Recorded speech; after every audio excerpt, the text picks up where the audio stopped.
What's going on, guys? JSGC here, and we are here for another Manchester City video. This time we're going to be covering the Manchester City transfer news update, little bits of news floating in and around with a couple of positions, particularly with the ins. So we're going to crack on with the video, and first thing to talk about is they've announced the deadline day for the summer is going to be on August 8th, just a couple of days before the new Premier League season will start.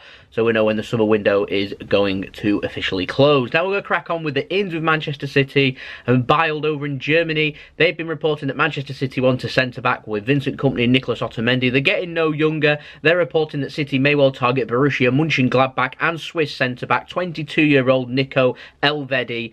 Vincent Kompany and Nicolas Otamendi, they'll stick with Manchester City for at least another season, and then they'll target another centre-back possibly the summer after. And that is dependent on the transfer ban. Obviously Chelsea's been given a ban. They've appealed, so they've got the summer window now to get some signings in before they're going to be banned for 2 windows. There's reports that City may well have that too. If that is the case, I think we'll sign a defensive midfielder, a left back and a centre back to see us through the next couple of seasons. So we'll keep an eye on that one as we get nearer and nearer towards the summer. Now Corriere dello Sport over in Italy, they reported that Pep had sent CEO of Manchester City Ferran Soriano over to Juventus Lazio game a few weeks ago to go and watch Paulo Dybala. City's been linked with him, and apparently they want 120 million euros. Sam Lee from Goal, however, says that it isn't Soriano's job to go and scout and watch players, and so basically fake news. Now, like I said before, centre-back and a left-back and a defensive midfielder is probably what Manchester City is going to be targeting. I don't see us targeting any attackers, and I don't see us selling any players,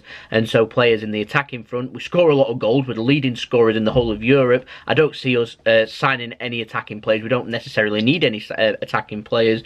In terms of age, I mean, we're only looking at Sergio Agüero getting a little bit older, but I'm fairly certain over the next couple of seasons Sergio Agüero will be more than good enough. I think Dybala is a brilliant player, world-class player, players that I'd love at Manchester City. However, I don't feel like they're necessarily needed, and other positions should be targeted. Now, I can imagine other sides. I can imagine Manchester United, for example, being interested in Paulo Dybala. They've got the financial clout there. They're needing some attacking players, some more options up front. I can imagine them going for him, but for us, I don't really see it. Now, the Sun Sport's been reporting that Tanguy Ndombele, he's going to be Manchester City's priority for a defensive midfielder. £70 million apparently it's going to take to sign him. Juventus and Manchester United are both interested in him too.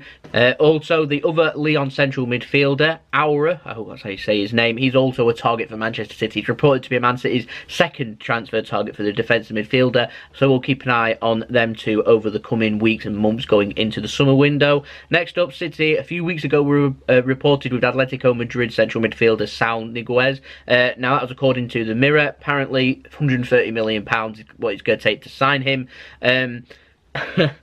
Apparently, though, City see him as the perfect central midfielder for stepping in for Fernandinho, and they'd love to sign him. However, like I said, they pay £130 million, which is his release clause. To pay it once, then obviously other teams are going to start demanding it in the future, and so it's just going to get out of hand. I don't see us doing this, and so I think it's just a case of the defensive midfielder's possible option. He's out there.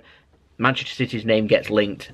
Atletico Madrid's got nothing to gain from it. Like I said, £130 million. In Spain, they're very stubborn. Think of what Laporte was. They weren't willing to negotiate Bilbao. You have to pay the release clause, and that's why the release clauses are there. Because Man City were linked with Sunderland youngster Morten Spencer, 14-year-old. If you remember reporting in the last transfer update, Manchester City were after him. However, his mum has confirmed the 14-year-old will now be joining Middlesbrough's academy rather than Manchester City, because she'd rather him and them stay up in the northeast of England instead of Sunderland going to Middlesbrough, rather than moving all the way to Manchester and having a change of lifestyle. Not at this point in his career. Maybe in 2 or 3 seasons time, though. Maybe if he continues to impress and does well, perhaps he may well be tempted to come down. Like I said, they'll be offering more money for players like that, so we'll keep an eye on that one. Out Kane Ritchie-Hosler, he'll be leaving Manchester City at the end of the season. He'll be going north of the border and heading to Rangers for free, having signed a pre-contract agreement with Rangers. That's coming from sources at Rangers. 16-year-old, so you won't have heard of him, but Rangers picking up a good youngster there, so another youngster that leaves Manchester City. A conveyor belt, it's just how it is. Now, contract, probably the best news that we've had all week in terms of transfers and contracts and things. The Times have reported last week that Manchester City wanted to open up Aymeric Laporte's new contract, so they wanted to, obviously only signed last January, he was already on a big deal, 2023 in fact. Well, Manchester City wanted to open up the extension on that, and now it is indeed true. Manchester City announced last week that Manchester City had indeed put a new contract on Aymeric Laporte, a 2-year extension, 2025. Great news for Aymeric and great news for Manchester City. Absolutely brilliant news. Kompany tied down, Aymeric Laporte tied down, Leroy Sané next, please, Pep. Let's get it done, Chicky and Pep. Please, please, please. But there we go. That's been the video. Hope you enjoyed the video. If you enjoyed this video, make sure you leave a big thumbs up so I know you enjoyed the video. Make sure you subscribe and press the bell to put your notifications on. And don't forget to check out my social media links in the description below. My email's in the description below. If you want to go and hit me up with any sponsorships for any videos or any business enquiries, then you can email in description below. If you want to go and check out my other video, I did a vlog from Wembley the other day when City won. Brilliant win, winning the Carabao Cup. I'm going to leave a link to that at the end of the video, along with my brother's partner channel, doing Mixology Drinks, second channel, JSGC Vlogs. Go and check them out, like and subscribe over there. You can. And there we go. That's been the video. Hope you enjoyed the video. So it's been JSGC. Have a wonderful rest of your day. Peace. Ciao for now.